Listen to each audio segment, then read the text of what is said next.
It's entertainment time here at the Hangout. I'm just trying to bring a little culture to the group. It could totally use a friendly hangout. So, Yep, back in the day, baby. It's the culture, Daryl. good hangout. Whatever.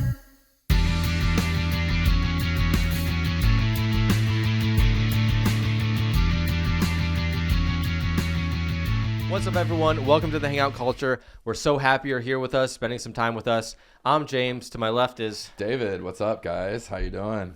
And then to the northeast we have...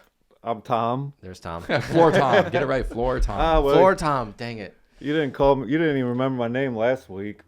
You didn't remember your name. Yeah, we wanted you to. It's a fill in the blank. Oh, man. All right. So it's been a couple weeks since we've gotten together and done this, so our updates should be pretty fun. Yeah, we did a back-to-back episode last time. Yeah. So we had 2 weeks. So we're going to do, a recap. But first, before we do the recap, I'm thirsty. So yes. we have here Lucky One's Lemonade as our drink for this week. And I thought it was cool as it was my turn to get the drinks. We're not going to disclose the order yet. I don't know. But this is what I decided to get. Anyway, we'll go a little bit further back here. It's not a long story. But Lucky One's Lemonade is owned by Dave Portnoy. I know he's kind of a polarizing figure, right? If you're on the left or right or whatever. But one thing he does that I think we can all get behind, no matter who you are, because this isn't a polarizing podcast, is he has adopted 2 dogs from a shelter. And that's something very cool to do. Very high up on the list is to adopt dogs from a shelter and love them. And I have 2 adopted dogs as well. On the left, we have Eddie. He has one eye as of 2 years ago. He had really aggressive eye cancer, and we were able to take care of it. And now he's super happy and healthy. The one thing the vet told me that stuck with me, because, dude, I was bawling when this happened, when he got eye cancer 2 years ago. It just happened like that. Yeah, and I mean, pets can oftentimes take like the place of children. For instance, you don't have any kids, so like they become your kids. Right. I'm in a similar boat. I have a dog and a cat, and I treat them like my children. For so sure. if something were to happen, Oh, I could only imagine. It was terrible. I was bawling, and she tried to console me. The vet that did the surgery and everything, they were great. It all went very well. But she's like, dogs don't feel sorry for themselves. Dogs are like the best things in the world. They don't feel sorry for themselves. They just want to love and be loved and have a good time every day. And I get reminded of that constantly with these 2 dogs. So the one on the left is Eddie. I've had him for about 12 years now. I think he's 13 years old. I remember when you first got him. Yeah. Like, that was, it seems like yesterday in some ways, but at the other time, it seems like forever that you had Eddie. So yeah, it's crazy. It's been a little bit over 12 years now. So he's my soul dog. I knew it right away, and he's my guy. Yeah. The one on the right is Lily, and she's deaf. So, but she's smart as hell because she knows like 8 to 10 different signs, and knows like when we want her to go out, when she is doing something good, when she's doing something bad. She knows how to sit and lay, and to stay. She's really cool. Yeah, it's so funny because I actually kind of took that. I just got my dog. We celebrated her 1-year-old birthday yesterday, actually. Super fun, but new puppy, and I adopted that same thing, like where we'll tell her, now she's not deaf or anything, but we'll tell her like sit, and we give her like a sign language that goes with that. And there are times where she won't do what we're telling her until we give the sign language, and then she does the command. Yeah. So like there's a lot of... Well, that's good because Eddie's like starting to lose his hearing because he's getting so old, but he's picked up on the signs. Yeah. So it's really interesting. So I want to tie it back to the drink though, because Dave Portnoy adopted 2 dogs, and one of them is Miss Peaches, which this is kind of like modeled after. She's so adorable, dude. She's so cute. I follow her on social media. I love this drink. I love the fact that some of the dollars that you put into buying this goes back to animal shelters and is donated back. I think they donated $500,000, and now they plan on donating like $1 million to local shelters, animal shelters. I think mostly in Florida, but elsewhere as well. Hey, if it's happening anywhere, that's great. Right. Yeah. It's just for a good cause. And I appreciate that. Like I said, I have 2 adopted dogs. He adopted 2, and he loves them, and I love the hell out of mine. And it's a good drink. It supports a good cause. Yeah. So all cheers to that. And Tom, I know you wanted peach. Catch. Oh God, that was right over the soundboard. I know, that was stupid. risky. That was a really stupid thing to do. Hopefully the camera caught that. I'm done drinking. It open. Yeah. Well, I shook it up, so hold on. You might want to. I don't know if there's any carbonation in this, but I got blueberry and Dave has raspberry. Raspberry. We're gonna try them out. It's ASMR at the same time, guys. 3, 2, 1. Oh, that was synchronized. Wait, someone was late. Tom. I think you were late. Someone was late. All right. Cheers. Cheers. Cheers. Cheers to episode 7 or whatever we're on. 7? Cheers to episode 7. All right. So with our good, delicious Miss Peach's drinks. What I like about it is that it's non-carbonated.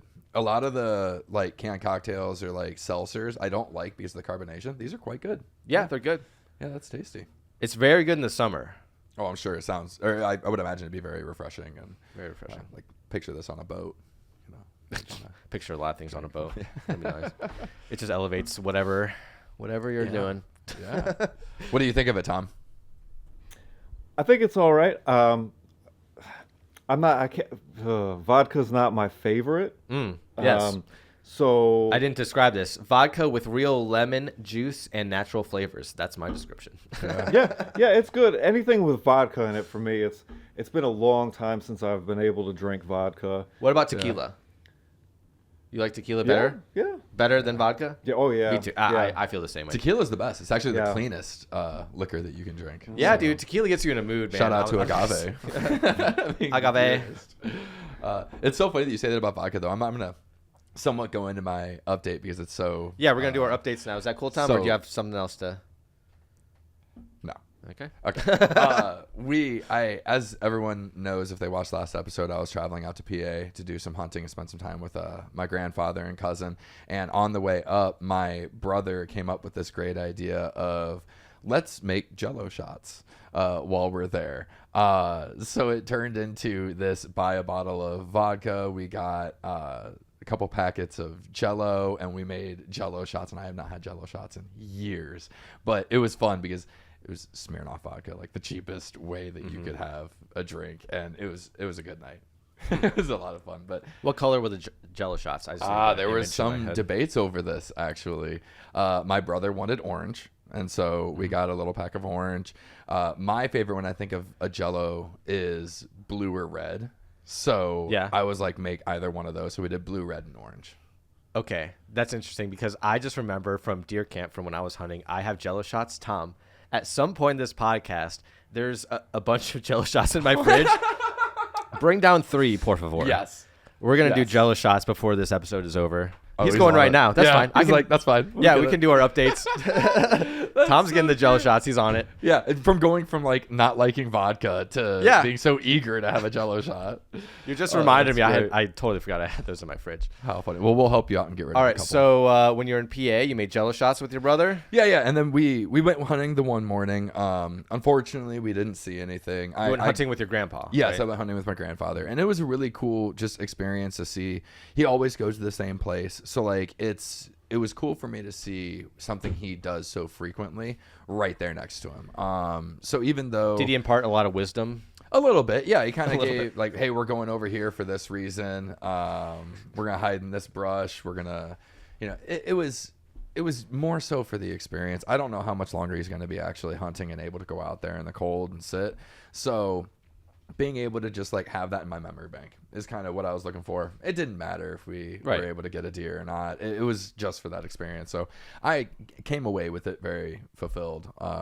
Felt good about it. So how early did you guys start the hunt? How early did you get out there, and how long did you stay? We were out there at 6:30, I believe. We left the house at 6. So like by the time we were actually like Still set dark. up, 6:30. Yeah, definitely still dark. Yeah. And as we were walking up, we saw like a couple other guys that were already sitting out there hunting in orange. And we heard a lot of shots going around us, but nothing came our way. We ended up calling it quits. It was very, very frigid. And my grandfather was like, I'm not going to sit out here. We've got family back at the house. I'd rather see everybody. No offense to me, obviously, but let's hang out with everybody and have a good time. The Ohio State Michigan game was coming on. So we ended up calling it quits about 10:30. 10:30.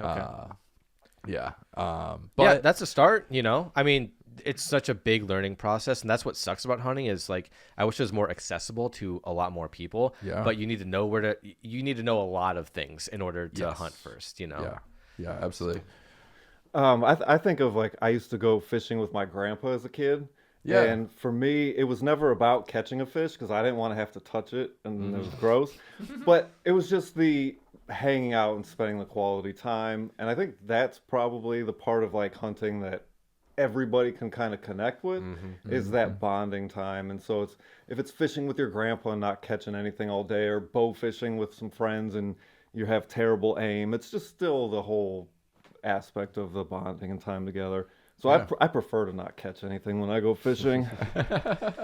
Yeah, it is that quality time and the stories you come back with, because Yeah. when I go hunting, like, guys always have stories when they come back, and you're like, oh my god. Yeah. I kind of want to keep it on like the hunting. We might go like back and forth for updates because I want to hear about your hunting experience after Thanksgiving. My updates, two, as always. One of them is my hunting experience, and the other one was a movie I saw, which is crazy. I mean, these are the things I would want to talk about anyway, but it always just happens to be something in a movie. So my hunting experience, I hunted after Christmas. I hunted that Monday and Tuesday, and I saw things, but I wasn't lucky this year. Didn't have that. That did come perfect away shot. with that. Yeah, did not have a shot. Period. But it's really cool because we go out at 6 a.m. So it's still pitch black. The first day there was snow just everywhere. I mean, it was just still really coming down. We probably got 3 inches overnight. Yeah, for anyone that doesn't live in Ohio listening, we got hit with some snow right after Thanksgiving. Yeah. It here was gnarly. Yeah. And so I gear up. I have like a heated vest. I have like 7 or 8 layers. I have 3 layers of pants, as many socks as I could pull over them, And I go out there, pitch black. I set up a blind in the field, the day before. And that's where I got my deer last year, was in this field. And I'm like, I think this is a pretty good spot. And we have deer stands all over I forget how many acres, but it's a lot of acres. And we have multiple deer stands that we name after, family and friends. That people are like, I'm going here, I'm going here, I'm going here. We have the whole, property laid out. And so I started this blind, and while I'm walking there in pitch black, I see these 4 giant white orbs just staring at me. And it's so unnerving because we have bobcats down there. I heard what were you doing, Tom? Oh, I was saying they're aliens. Oh, they're The orbs. no. They were eyes, ladies and gentlemen. It's like I'm a teacher again. I'm like, out of the corner of my eye, it was like an instinct. Like, are you fooling around? Is there tomfoolery? I thought I could Tom do with it behind your tomfoolery? back and just do that for David in editing. Anyway, there was 4 orbs to my left, and they were in the tree line. There's a thick tree line right next to the field that I had my blind set up in. And I could tell they were just like 2 deer just looking at me. I was like, yeah, you're there. I'm here. We're chilling. I have a little light on my beanie, so but I actually turned it off after that because I'm like, oh, I can see so much better without this. Because again, snow was just pelting me in the face. Yeah. And I'm like trenching over a couple inches of snow, like brand new snow. And then I get closer to my blind, and I see another, and these are bigger. Like, I could tell this is taller. This is a taller creature. Again, 2 big white orbs that were just staring at me. And it was probably about 3 or 4 yards behind my blind. And, I'm sitting there a couple yards before my blind, just like, I don't know, man. Like, it feels weird walking towards these Yeah. eyes. Very Like ominous. every instinct in my body, like as a hunter, was like, dude, don't either shoot it, which I'm not going to shoot anything if I can't see it. Period. Right, Period. right. That's a rule. So obviously I'm not going to shoot it, but like I'm just walking towards this creature, and I don't know what the creature is. So I'm like, well, I'm going to spook whatever it is. And if it comes at me, it's like I did have my sidearm. That was the last case scenario. We all have sidearms going out there just in case. Like, again, you encounter a bobcat or a wolf. Like I said, coming from New York, we've encountered like, apparently there's been spottings of wolves in Ohio from New York. I don't know. But Rather safe than sorry, though. rather safe than no matter sorry. what. So You're gonna be out there in again, nature. yeah, I didn't want anything to happen. I just wanted to spook this creature in it to go. Yeah. So I kept walking towards it, trying to make noise in the snow as I drudge on, and I eventually spook it. It kicks out to the right, and I see this big white tail running away. So I'm like, okay, that was just a huge, either it was a deer or a buck. I couldn't even see the first half of it. I just saw the second half, or maybe it was a doe since it's a white tail. I don't know. I'm not an expert, but I try to hunt as best I can.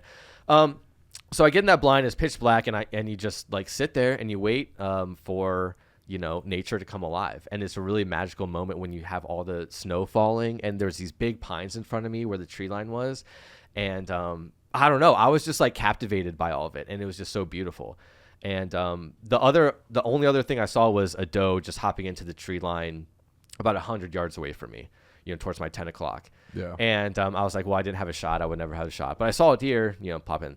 But long story short, my deer camp, Fred, my dad's friend, got two deer, and my brother-in-law's brother got a deer. He always gets a deer. He's an amazing hunter, and so is Fred. He got two. Yeah.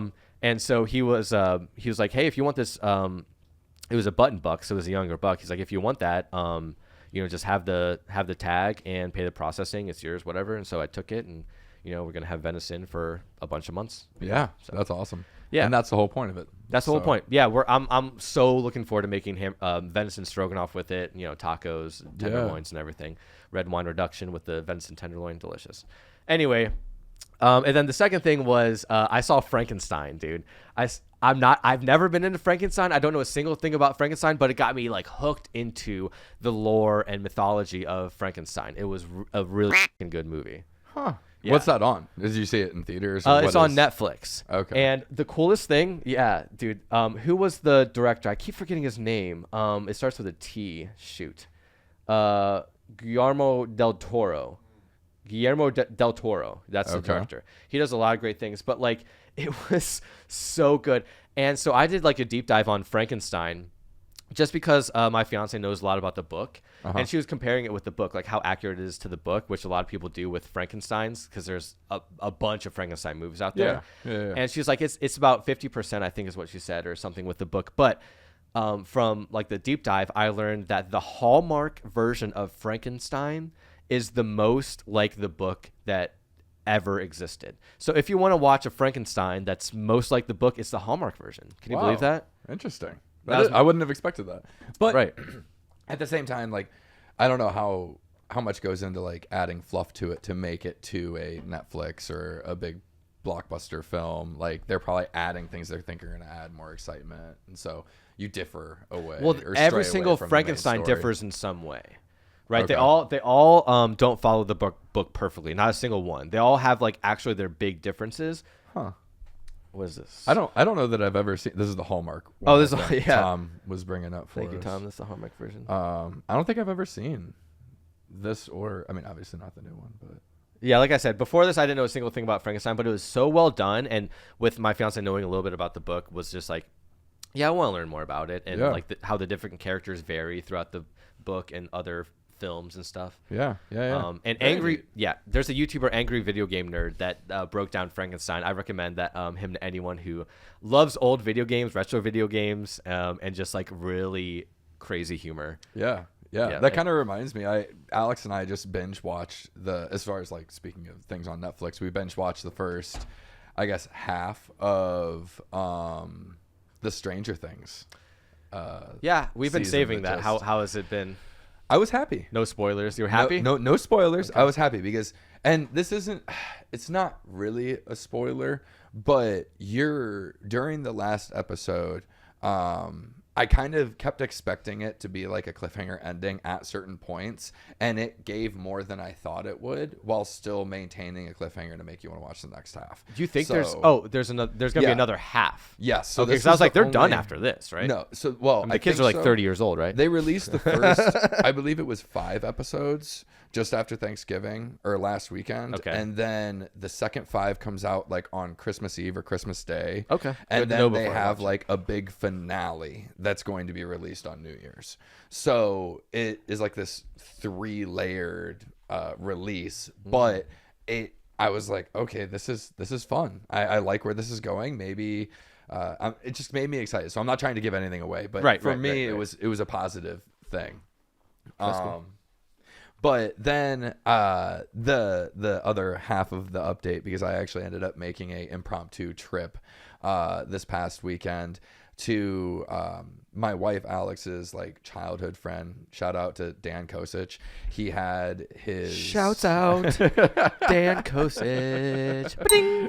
Oh yeah, he had his first art show right outside of Washington D.C. where he lives, and so my wife and I actually drove down. We got to stay with my grandfather, who like lives right on the border of Virginia and Pennsylvania, so we stayed with him and then went to the art show. phenomenal art. We took pictures of a lot of it, so I'll probably throw some up on the screen because I was so impressed by his artist statement that he gave. And yeah, just a massive shout out. I definitely want to commission him to do something. I actually was talking to Alex about, I would love to commission something to put in here for the podcast studio. Right. So for those I'm of gonna you talk to him. who are aware or unaware, behind David is a Bob's Burger. It's a beautiful painting that my fiance got me. We're just using it until I find something that but calls out to me. So. Behind me, actually, I never gave a shouts out to Dylan Cedar. Behind me is his art. I really, really like his art. I actually have another piece. Tom, do you want to like actually hand me that piece behind me? I really, really like his art, and he's an art teacher, and he's just a good guy.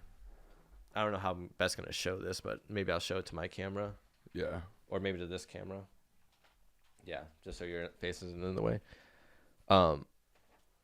But he has such a unique style and is so like, I can see something and like I'll know that's his work. You know what I mean? And that was very similar with Dan. So like he does this like squiggly pattern that I actually asked Alex. It's a common thing in a lot of his pieces, and I asked Alex like, is that seen throughout art? Because she has an art degree. She's seen way more art than I have. And she's like, other artists do different patterns like that, but Dan's is unique in how random it is. So like it's a similar squiggly pattern, but his is very unique. And I just couldn't help but think like, wow, I'm not saying that Dan is the next like big artist, but it's stuff like that separates an artist enough to make a difference and be like, oh, that's a Dan Kosich. And I know that it is because of this trademark pattern. And when people know that art form, it's so cool because like someone could be playing a song, right? Comparing it to musicians, but like they could be playing it on a different guitar, or different amp or whatever, and just sound so totally different because that's their like timbre, right? The sound of what they're producing.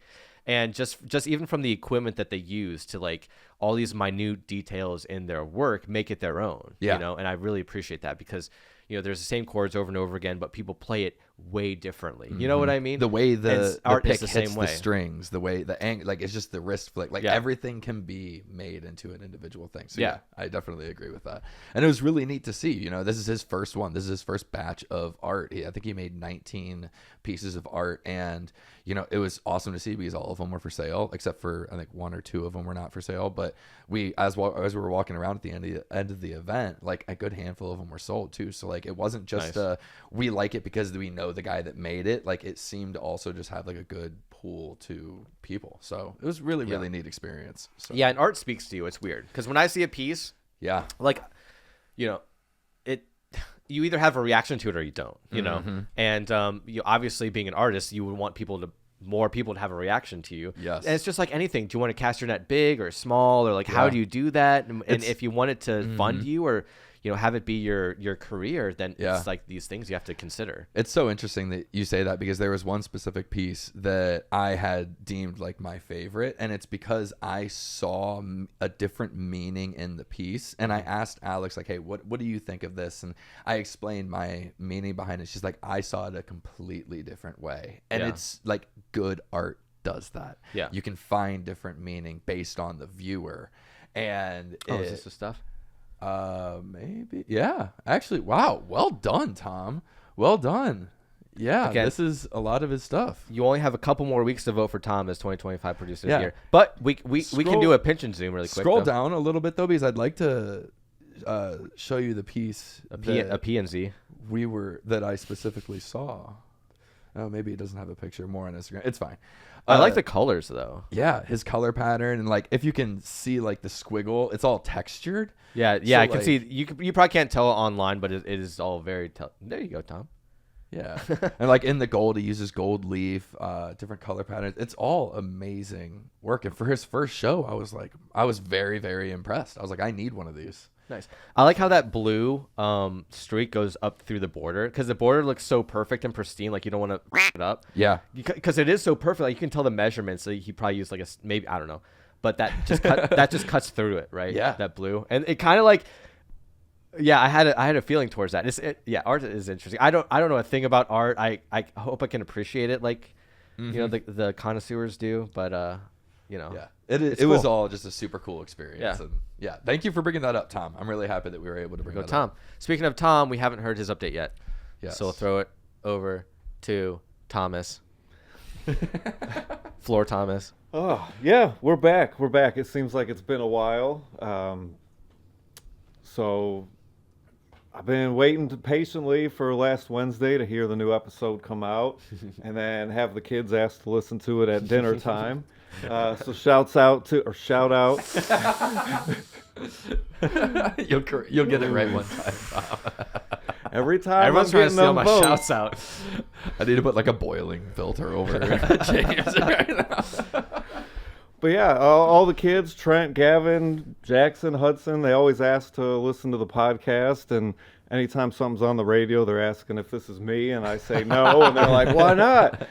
So I've been having a lot of fun, getting some messages from people who, enjoy what we're doing and kind of catching on the philosophy of the hangout, that we're really trying to convey. And so it's been cool hearing some positivity over the last couple of weeks. And then today, my wife's birthday is tomorrow, so we went out to eat today as the family with all the kids and kind of hung out and let her have a weekend. And Shouts out to the wife. Yeah. Making this all happen. Yeah. Behind the scenes. Absolutely. yeah, thanks. That's Cool. what we've been doing. Cool. All right. That was, oh man, you reminded me of something I was going to throw in there too, but now I forget. All right. Well, I think we should dip into these Jello shots. Oh yeah, sure. Let's Maybe round out maybe our this will. updates by taking a shot. So I think you have to like get it out with your finger. Is there a I flavor? use my pinky, and just kind of go around the edges there. Oh, this is a family show, guys. All right. Yeah. I didn't say anything. I just Down the hatch. I didn't say anything. Here it goes. Oh, I didn't get it enough.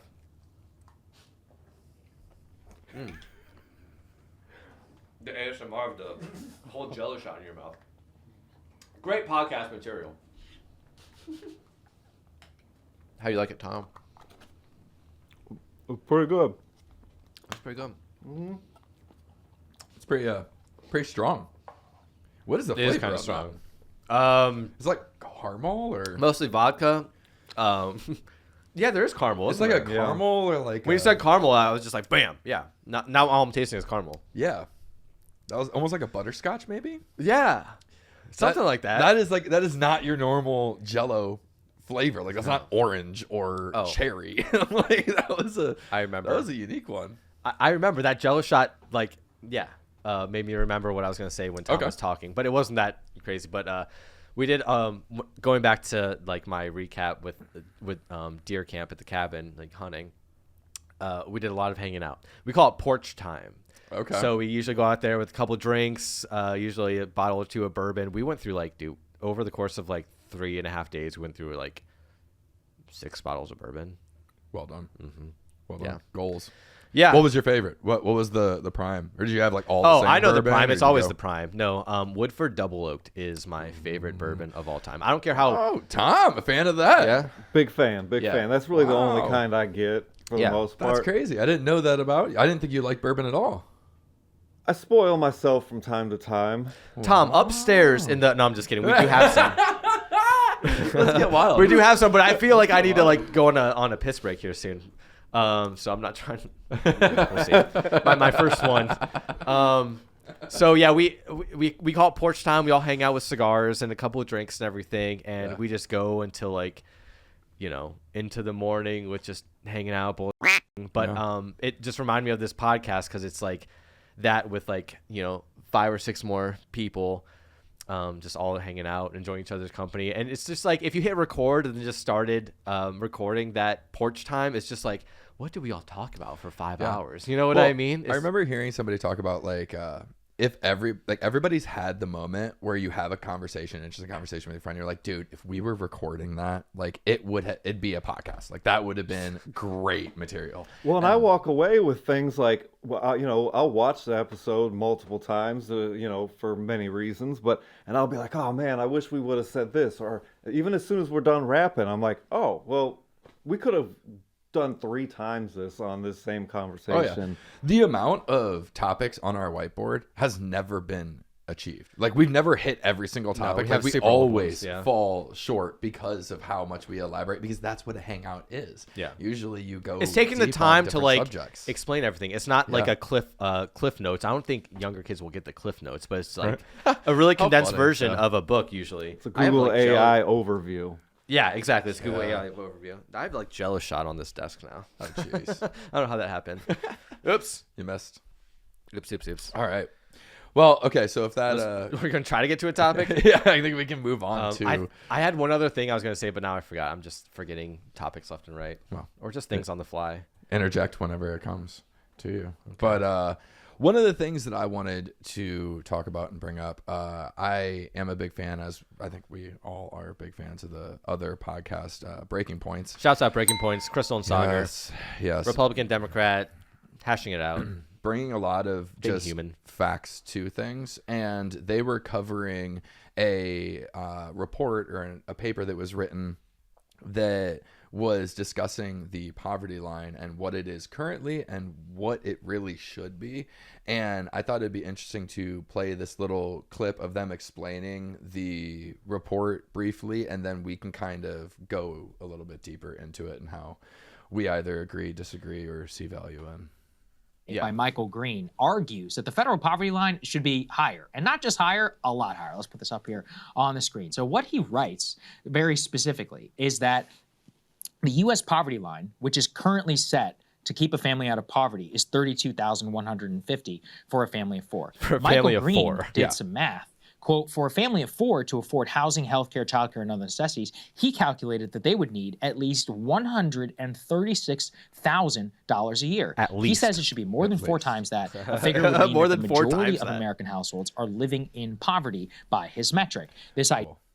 Yeah, so I mainly just wanted to bring up like the statistic of it, and then I wanted to discuss, because they go on further to elaborate on things like childcare and taking the one worker, or like, you know, one income to support a family versus now you need two, and the average childcare is $30,000 a year. So like now you're gonna get your wife, whoever in the family is going to get the job, they need to make at least $30,000 just to break even. And now you're sending your kid to whoever to arguably raise them during those years, whereas the poverty line was set in a way, like even think about landline phones.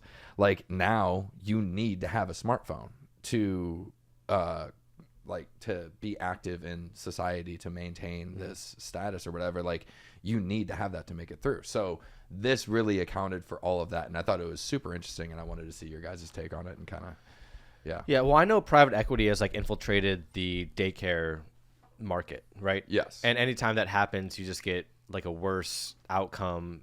People are getting paid less and less, and that, I mean, that figure of like 32,000 for a family of four, it's as unupdated, or you know, as forgotten as like the minimum wage number in the United States, which I think is like I'm gonna be wrong, but it's like something crazy, like $6 or $7 or something like that. I think it's like mid sevens. I mean, Yeah, I think it's is somewhere the around minimum there. wage. It's below $10, right? The federal Yeah, but if you're minimum putting wage. 40 hours a week, like you can do pretty simple math and realize you're only making a couple $100s after taxes every week. Yeah. How are you affording housing income? Yeah. Or go ahead, Tom. So the Ohio minimum wage is set to increase to $11 per hour. Yeah, that's crazy. Effective January 1st, 2026. But even $11 an hour, you're talking $440 a week on a 40-hour work week. Take $100 off the top. Let's say your employer is big enough to offer health insurance. Take another $50 off of that for health insurance. Now you're left with $300. You're talking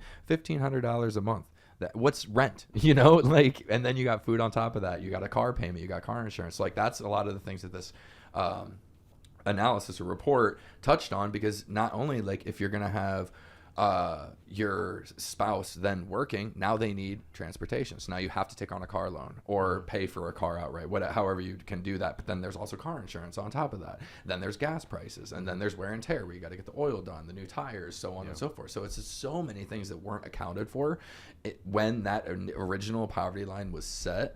That why are we so behind on updating this?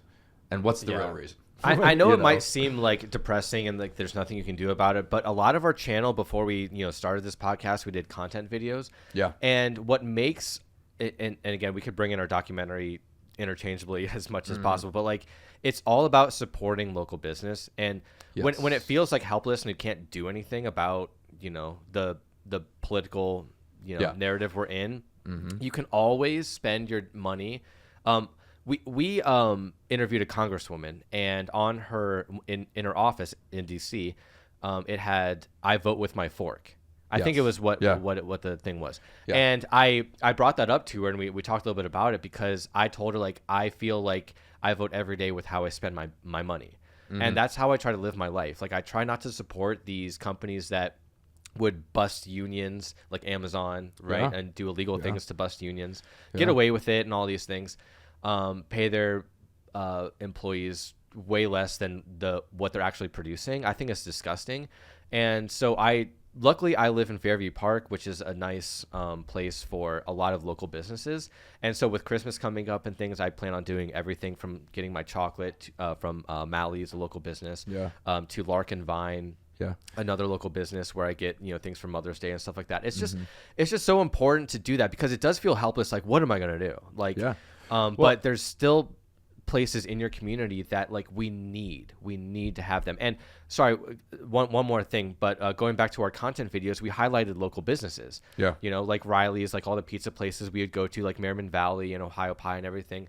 And just all name the a few. just name all the pizza was amazing, way better than chain places. Yeah, and because we compared them. Go back and Yeah. look. We did reviews from big chain places, and they all scored lower than any of these local places. Yeah. And when you start spending your money local, you actually see the impact in the community too. You make relationships. Like, literally, I go into Riley's, and like the last time I went there, there's like these hippo cookies that are really good. I don't know, it's hard to describe them, but like I took a couple, and she's like, "Those are on me," and I'm like, "No, seriously, I want to pay for them." Like, and this is like months after we filmed that. I just went back there before, just to wish her a happy Thanksgiving and to buy a couple more things. Yeah. And I forget what I ate. I'm not gonna like try to think about it, but it was freaking delicious. Yeah. Shouts out to Riley's. Yeah, I had a very similar experience where I introduced Alex to Merriman Valley Pizza. Oh, the best pizza. Shouts out to Merriman Valley. Yes. The best pizza. What was so cool is in Ohio? Maybe. We haven't tested other big cities, but I would say arguably from what we've experienced so far, yes. But, our favorite pizza from but the reason that we actually went there is because he's doing an awesome thing where he's doing a buy a loaf of bread and he donates a loaf of bread. And it's things like that your local businesses are going to think of and do. They will do. You're not going to have Papa John's doing that. Right. You're not going to have Domino's doing that. And that's why it matters. Yeah. That's where you see the actual impact on the community. They'll do it for a tax break, but they won't do it for like what the purposes of building a community, like JJ's. We went to JJ's Pizza. That's my favorite pizza place in Fairview Park. Shouts out JJ's. I'm just racking up the counter right now. But they donate platters and pizzas to schools and everything like that. Like, they do, like, they just don't write it off. Like, literally, places like that will ask you to donate. Like, Giant Eagle will ask me to donate, the grocery store in Ohio. Like, people like will ask you to donate just as their own write-off. Like, you know what I mean? Like, McDonald's, like, do you want to round up to the New York blah blah blah? I'm like, you, absolutely, because not. You're gonna take that and you're gonna use it as a tax break at the end of the year. Absolutely, and then give some bonus to your CEO. Right. The local places that we're talking about, they actually do things in the community. Yeah. You know, like Merriman Valley, like JJ's Pizza. Like, and there's an incentive to do that because those are their customers. Exactly. When you make the community better, then your customers are going to be more apt to come out and visit and, you know, actually purchase whatever you're selling in whatever capacity. That's a huge thing, and that's one thing that we want to spotlight in not only our documentary and the content videos and all of this, but I think it's a driving force behind the way that we like to live our lives. During all this traveling, I know that I read or heard about a headline that was in regards to Starbucks and how a lot of Starbucks employees are on strike. And it's like we're traveling, so we're like either taking the turnpike or bigger highways, and there's a Starbucks every other exit, and it's it's good coffee. It's questionable good coffee. It's extremely overpriced coffee. But when they had like the pumpkin spice lattes, like I would be lying if Alex and I didn't go and buy one. So we did enjoy a pumpkin spice latte. I love that coffee. How dare you? But you don't support the strikers. I had one, and this was before I even heard the headlines. But the whole point was like we purposefully were not stopping at Starbucks on our travels because because of that headline. We don't want to support that. Now, when you're driving through Pennsylvania, we would stop at like a cafe, like a local cafe, and that was 10 times better than any, like even the other ones, like Dunkin' Donuts, for instance, as a comparison to Starbucks. Like, it's so much better than those. So always shop local. Yeah, shop local. That's the best thing you can do. That's how I feel like empowered in my own community. Is I have these relationships with local places, and luckily, like I said, all these places are within like 1 to 5 miles of me. So it's not like, I go to Farmers Rail, which is local produce for my protein and all that stuff. Like, it's a half hour, but I'll definitely make the trip to go a half hour to get all that stuff than and industrial. And I did kind of want I like and we have to get Tom, because I wanted to get his opinion, because these numbers on the poverty line are structured for a family of 4, and I know that you have more than 4, and I want to get your take. Like, what would it actually take? Yeah, 32,000. Tom, how do you feel about raise that? a family of 4? Man, it's tough. It's so tough, and at times for some people, it's cost them money to have jobs, and so it's like, I will never blame my situation entirely on existential or other factors other than my own decisions. So it's like, ultimately, I'm where I am because of decisions that I've made. But I think it's so difficult when you're in the middle to be able to do those things. And then, I mean, I've got 4 kids between the ages of 5 and 16. So one about to start senior year, one about to go into kindergarten. So it's everything from pretty soon they're going to need cars. You're talking about cell phones because you don't have landlines, and so you need all that. So you're talking multiple phone bills in the house. It's kind of like we're talking about, when things used to be local, kind of like when you look back at the glory days. Taking care of each other, yeah. Taking care of each other. You'd go to the bakery and you knew the baker. You go to the bank and you'd get a loan from somebody because they're like, I know you're good for it, rather than all the systems that's a good now. point. Yeah. And it's like, even with the good old days of like, and not even in a misogynistic way like a lot of people say, but when the wife, the mom, or a person was at home raising the kids. And that's a full-time job. Yes, 100%. Like, because I stayed home for a while when my youngest was just born, and it's more work than I've ever done. And I would never talk down on stay-at-home moms. Never. But the fact that you had somebody at the house and with the kids and able to influence, whether it was the mom or the dad, it's so much better for the family. It's so much better for the kids. It's so much better for everybody. But it's just like everything else. Like, we've become more globalized. We've become more take advantage of people.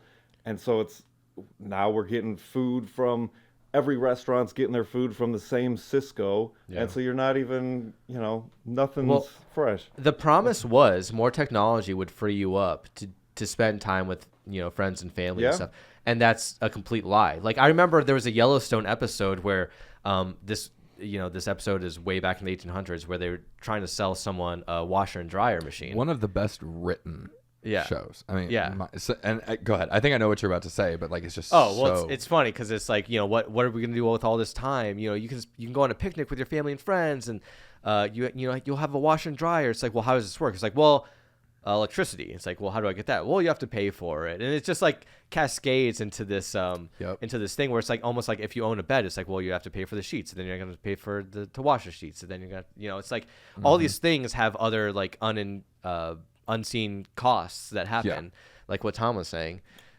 Yeah, it's tough, and it just kind of snowballs, and it's the unintended costs. I mean, whether it's owning a house, whether it's going to work, whether it's it's something that we deal with on a daily basis, and things are tough right now. And I think you're just looking for some positivity. But they're trying to sell us on AI is going to do the same thing, right? Like, Take all our jobs. Technology and the internet you're going to be like 400% more productive. It's like, then that means I'm going to be paid 500% more money. Like, you know what I mean? At least if I'm being that much more productive, and that was a lie. So AI, I think they're offering the same kind of like promise. It's like, this is going to make us so much more productive, but it's going to slash every single person's job, honestly. Well, I think it's also going to like come with like, as far as affecting the average person, because the whole sell is like, you can use ChatGPT, right?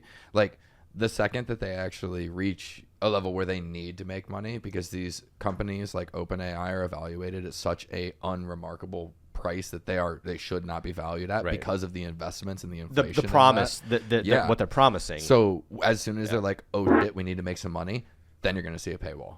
And then you're going to see a $5 subscription every single month to use it, or a $12, whatever. Well, they Peter decide, Thiel done. was like, oh, the government is going to be the backstop if anything happens to our because companies. they've done such a great AKA job. the taxpayer is going to be able to pay for their losses if they incur because they don't come through with their promises. Anyway, I need a pee. This is going to be my first pee break of the show. This is going to be the David Tom podcast. I'll be right back. All right. Sounds good.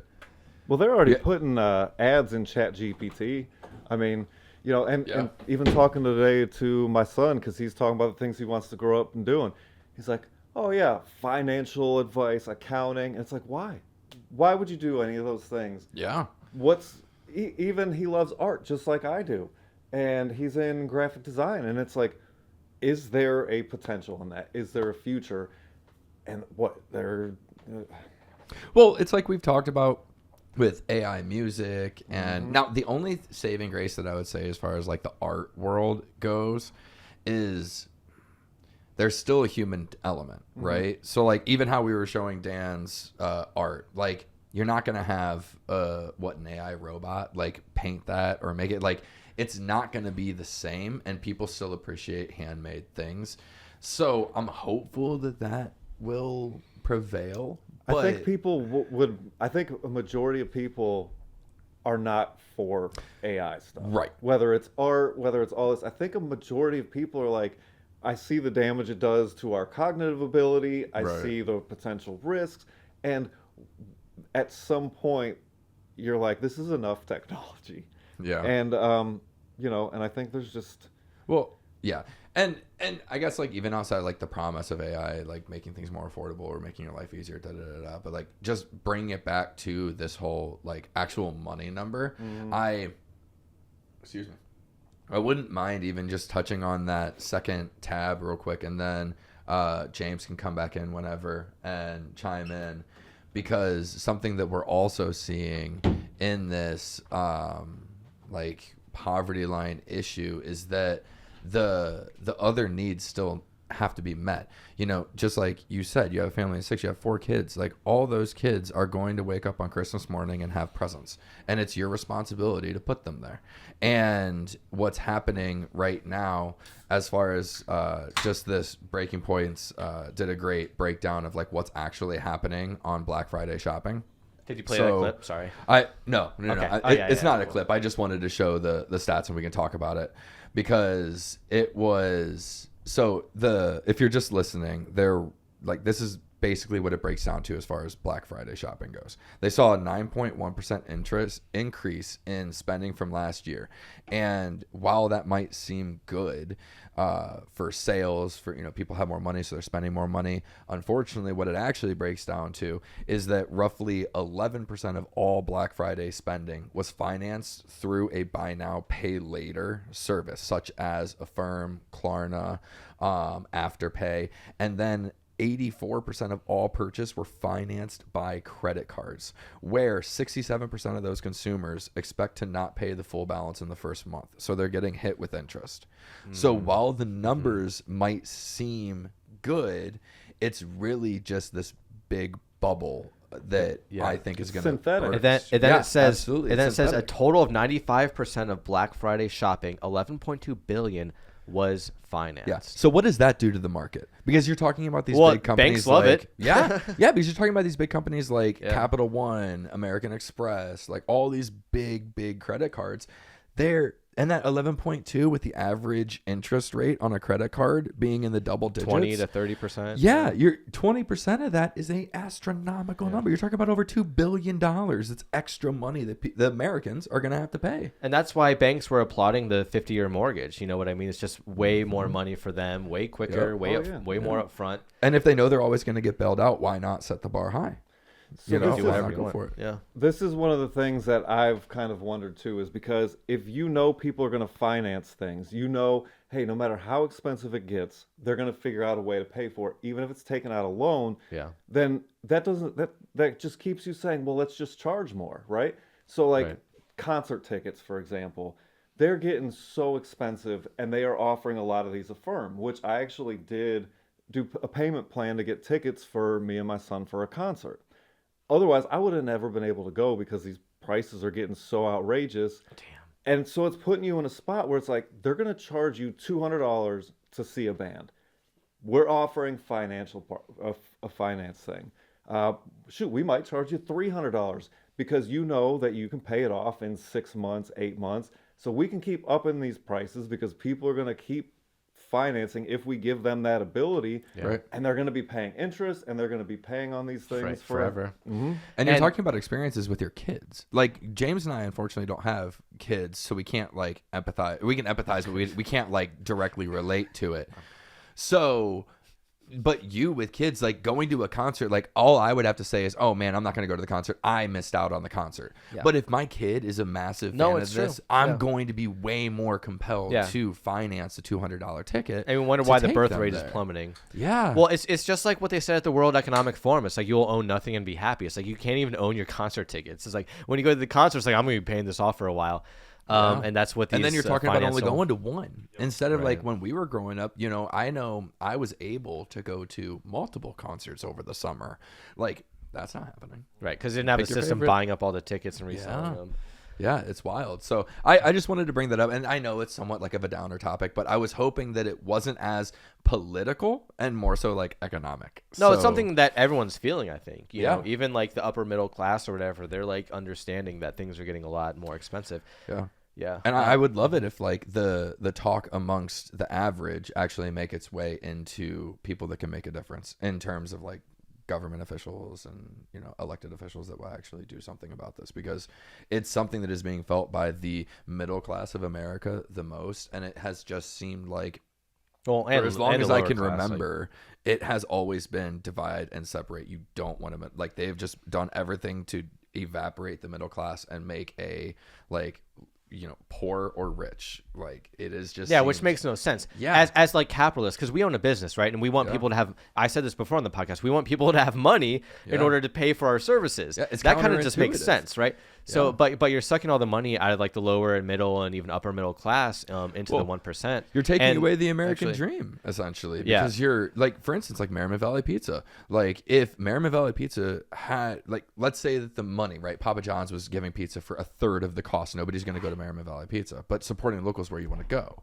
So like that's who you have to. I don't know. You just have to support local. That's just the end all be all. It's just counterintuitive to the American dream, because they would never be able to have a pizza shop if that. I don't know. Yeah. Go ahead. I think you were gonna potentially bring up another. No, I was just gonna say, like, my topic. I had one clip that I wanted to play, and I think now is a good time to play it. Yeah. It's from this YouTuber I just found the other day, but he had like some good points that you know, I have had as well. So yeah, going up every year, you're effectively making less money. Meanwhile, the fastest way to make $1 million is to just already have 10 million. Leave it in an investment account for a year, and congratulations, you now have $11 million. At a larger scale, this is why it feels like there's two different economies happening, and they're both moving in opposite directions. 50% of the stock market is owned by the top 1%, and only 1% is owned by the bottom 50%. Don't let somebody tell you that these numbers going up should discredit your own lived experience. Yeah, you can pause that, because I love the I heard this on Breaking Points, but it's like they say the stock market is a graph of rich people's feelings. And that's never left me, because I'm like, that's so true. People will say, you know, the economy is doing great because the stock market is doing great. Well, that both things, like the economy being terrible and the stock market doing great, can both exist in a terrible economy. And I mean, it's not. I mean, chances are that's more likely going to happen than not. Like, if the stock market's doing great, chances are your local economy is not doing so great. Right. Because and what he said there, it's just it's crazy. You could sit down and have lunch with like a multi-millionaire, right? And they have all this money invested and stuff like that. And by the end of the dinner, because they have all that money invested, they can walk away and they've made how much money, you know, in the stock market, averaging at, you know, 10%. Right. Because you have that money up front. And like he said, there's almost like two economies happening at once, right? Mm-hmm. There's people that just have money and are totally fine because they see that money making more money just on the market and everything. which is pretty artificial in my opinion. And then you have people that are just like living paycheck to paycheck, actually living on cash and all these things that are just like not getting it. You know what I mean? And it's not their fault. Like there's two different economies, and I like how he said that. Yeah, absolutely. I definitely think and I think it's, yes, two different economies, but what that equates to is two different worlds. And that's why there's this disconnect where I would say a vast majority of Americans feel as though the average politician has no idea how they feel. There's no relatability. Like when you bring up the whole, like, do you think Donald Trump knows the price of a carton of eggs? No. Like there's no way. Does he know the average price of a haircut? You know, these normal things that the average. You mean a toupee? Right. He knows the average cost of a toupee. That for sure.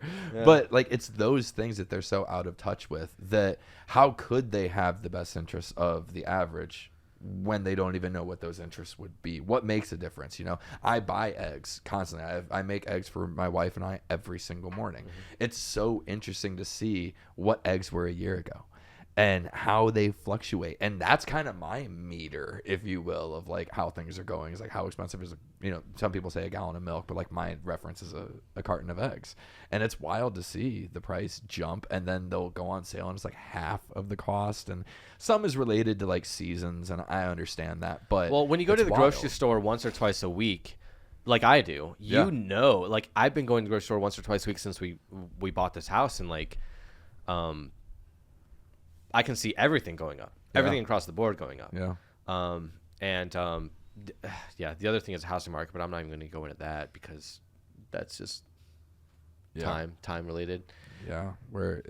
But I like that it's being talked about. So like my biggest thing is seeing it on Breaking Points, and you know, it not is forgetting getting views. Yeah. Hopefully that puts some pressure on even your like lower levels of government to then put pressure, and hopefully it'll trickle up. You know, maybe that's my biggest I don't hope. know. But outside of that, what else do you do?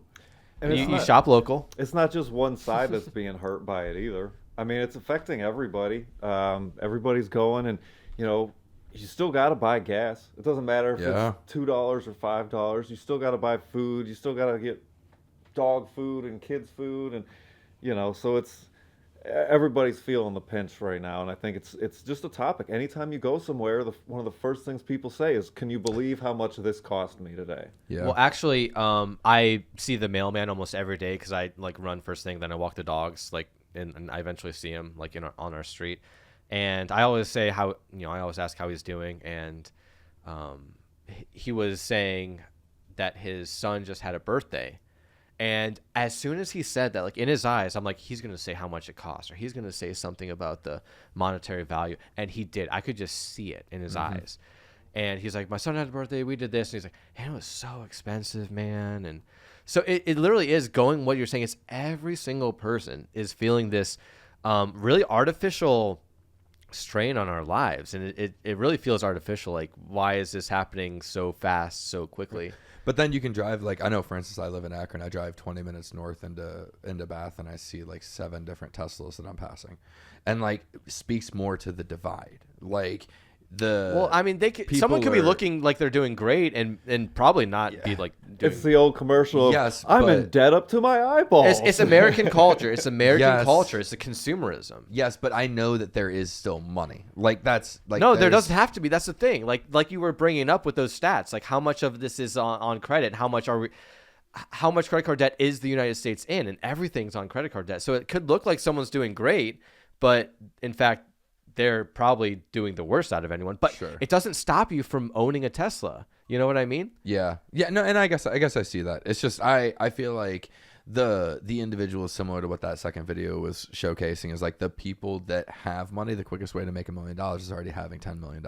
Right. So like that divide is just becoming more it's so becoming exponential. When the other half, not the other half, when the other 99% have to put things on credit, and instead you're paying everything in cash and like seeing your investments go up a whole bunch, like but and it's not just cars and houses they're putting on credit. I mean, you saw that's Christmas everything. gifts, It's DoorDash. that's food, DoorDash on credit. Yeah.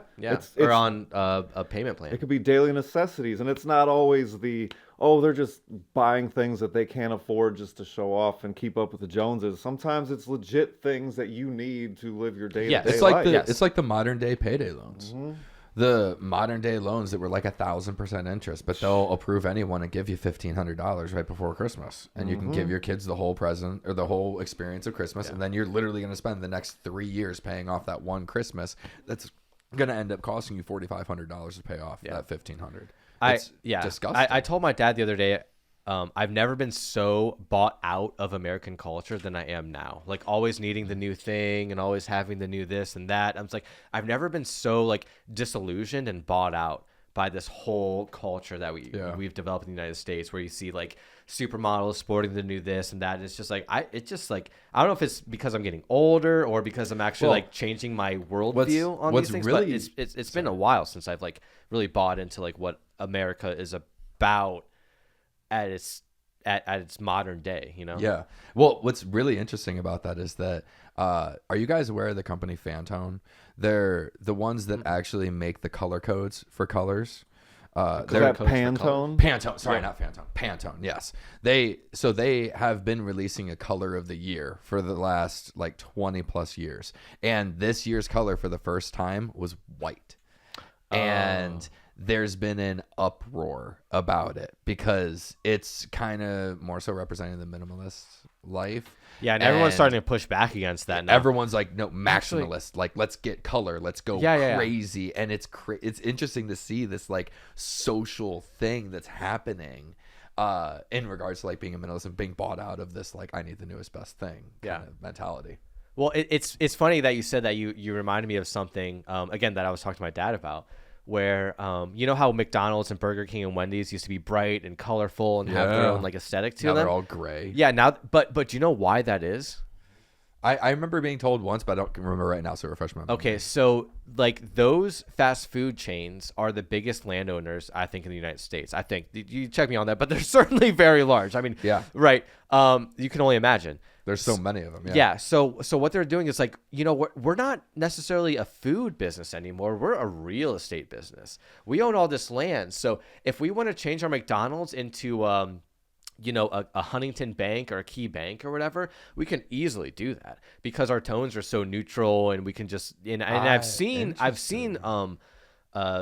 food restaurants go from one thing to another very easily and not change a single thing because. That's their plan now. Now they're like real estate investors instead of we all notice that their food has gone to shit. Their prices are like they know that they don't have forever to stretch this out. Like what they're doing. Like fast food used to be for like lower middle class, and now it's for like the people, like the wealthy people that can afford it on DoorDash essentially. That have the time to do that. So now they're just real estate companies. That's so interesting. I didn't even think about that. Like how it. Yeah, the resale on it, because they're all franchises. So if somebody owns 3 or 4 McDonald's, you gotta do what the corporation says. Yeah. Well, I mean, not only that, but like you would also be able to then like sell one of your locations to a Huntington or whatever, reap the profits of that as just real estate property. Then that's. I don't think that I was ever told that was the reason. Yeah, so, I don't know where I heard it. I'm a couple drinks in. I don't know where I heard it, but I'm pretty sure like it all makes sense to me. Like, why would everything go like from like kids oriented, like what made you money, when you had to have good food and good services and stuff like that, to just being beige and bland and no one likes you. Like there has to be a reason for that transition. Yeah. And I'm pretty sure it's just like now we're pivoting to being a real estate, and also their food has gotten worse. Pivoting to just like owning land in the United States. Yeah, absolutely. Oh, let's see what Tom brought up. Okay, so George Ritzer's concept describing how fast food principles, efficiency, calculability, predictability, and control are dominating society, leading to standards, uniform, and often dehumanizing experiences across areas like education, healthcare, entertainment, while offering benefits like convenience and wider access. So yeah, I mean, it's just treating us like cattle, like sheep, hurting us. Yeah. You know, processing us. It's one working. by one. It's working. You know how it's so crazy. I go to the gym like first thing in the morning. I work out at 6 o'clock every single morning, and it's wild to me because I pass a McDonald's that's like 2 blocks away from my gym, and you can smell the McGriddles. And you're like, I can smell it, but I can also see the line that is wrapped around the whole building. every All those single addicts. They're morning. addicts. Yeah, it's crazy. And it's even if they're just there for the bare minimum, like black coffee on their drive to work, right? There's still better black talking- coffee in your kitchen. Well, not only that, I can guarantee you. but you're still talking about what is it, like $2 or $3 that they're paying? This Plus the time that you're sitting in line for 20 minutes. Yeah. On top of that, ba-da-ba-ba-ba. one of my favorite things was leaving the gym and seeing the line at McDonald's and then nobody at Burger King. So Shouts out Burger King. SpongeBob meal coming to you. Also, McDonald's is doing a Grinch Big Mac menu. Sorry, a geez. Big Mac meal. I'm Sorry. out of touch with the I don't know fast why I food, just so- said that. Yeah, why? What, you're sponsored? You're all about the fast food. The first time of the podcast. David, that was a secret sponsorship. Oops. Every other frame is a McDonald's arches. People just don't notice. That's why you ordered McDonald's while you were watching this, by the way. Yeah, subliminal messaging. Yes, exactly. All right, I think we need to get to Tom's pick of the week. Yes, yeah, we got to get to Tom's Floor Tom's segment here. His video. he All wants to right, show it's us. not going to be copywritten material. Hopefully, I don't have to do a voiceover. I wanted to do a compilation of the top 10 Disney songs. I wanted to do every Beatles song in a video. But instead, I settled with something better than the Hannah Bananas. Oh, fantastic! All right. All right, well, yeah, get this all set up for us. Critter Club, both spelled with K's. And I'm not going to say anything, just watch. It's a horse named Tom, and he's my favorite person ever, and Hudson's watched this 1,000 times.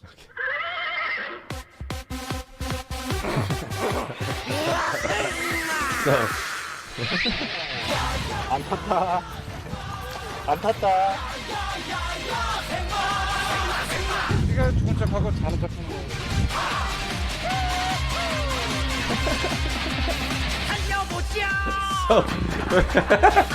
mute it real quick. For anyone listening, Tom has brought to us a video where a horse just plays dead and like topples over. I think what this is the horse has a condition where it just falls asleep. No, it's not a narcoleptic horse. Narcoleptic, that's what I was. I thought we were watching a poor narcoleptic horse, just like great video for Tom. No, it's literally a horse who, when anybody tries to ride it, is like, no, f- this, I'm done. So it's him not wanting to be rode. Correct. That's the Ridden? whole ridden. Yeah. I don't know. And it's in Korea. That's the Korean Critter Club. The English name is Tom of the horse. Oh my goodness, Tom. You Okay, never so I'm see- watching it. Okay, now I'm watching it in a completely different way. Yeah, this horse is just smart. I literally thought it was a narcoleptic horse. I was like, why are we making fun of this narcoleptic horse? I love animals. And yes, I'm a hunter and I love animals. If you didn't watch our last podcast where I just... Yeah. Turn into the Thanksgiving special. Yeah. That's where we talk about it. Oh, fantastic. Well, that was that wasn't too bad. Yeah, that was great, Tom. Well done. Yeah, I thought that was pretty funny. No, that was funny. I would have laughed more if I knew the horses didn't want to be ridden. And part of me wanted to give a lot of context, but then the other part was like, I'm just going to put it up there and see how this goes. Because I saw a video of like a narcoleptic dog and it would be like playing and then just pass out and the other dog would be like, what the f-? We're just playing. Or there's the feigning goats. Yeah. That when they, So yeah, I that's didn't a lot know. of fun too. Yeah. No, this is just a lazy ass horse who plays dead every time you try to ride it. That's perfect then, Tom. Yeah, Again, good ending. Mind actually. blown. That was great. Never know what's going to happen at the end of every episode, but that's why we keep it fresh here with Tom's picks. Well done, Tom. Well done. Cool. All right. Well, I think that was another episode here of the Hangout Culture. Another successful episode. Yeah, just a reminder, the best way to support the podcast is by subscribing, liking, and then sharing. Tell your friends about it. We are always going to be here hanging out, and we hope that you guys join us for all of those hangout sessions. Yes. Inman Productions YouTube. Yeah, MN Productions YouTube. And, all right. Yeah. Thanks for the hangout, guys. See you guys. See you next time. I'm the only one applauding. There you go. I thought you were doing that for the audio. Yeah, just the audio. Sounds sad about it. Is. I don't think we ever clapped in the beginning. David will line it up. I love claps.